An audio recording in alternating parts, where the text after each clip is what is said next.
ఏ ముహూర్తాన మహేష్ బాబు మురుగదాస్ కు కమిట్ అయ్యాడో తెలియదు కానీ ఈ సినిమా షూటింగ్ కు ఎప్పటికప్పుడు ఆలస్యం అవుతూనే ఉంది. గతేడాది షూటింగ్ మొదలైన ఈ సినిమాను తనకు నచ్చిన విధంగా తెరకెక్కిస్తున్న దర్శకుడు మురుగదాస్ మొన్న మధ్య టాకీ పార్ట్ ను పూర్తి చేశాడని టాలీవుడ్ వర్గాలు అంటున్నాయి. మొన్న మధ్య డీజే రిలీజ్ అయిన జూన్ 23న విడుదల కావాల్సిన స్పైడర్ మూవీ దసరా బరిలో నిలుస్తోందని హీరో మహేష్ బాబు స్వయంగా క్లారిటీ ఇవ్వడంతో మహేష్ ఫ్యాన్స్ కూల్ అయ్యారు.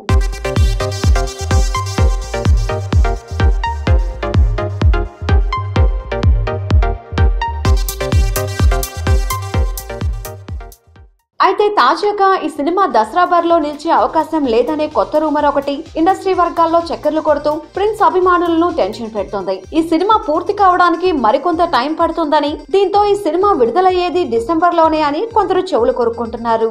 మరి దసరా బరిలో రావడం ఫిక్స్ అని చిత్ర యూనిట్ మరోసారి క్లారిటీ ఇస్తే బాగుంటుందని మహేష్ ఫ్యాన్స్ భావిస్తున్నారు.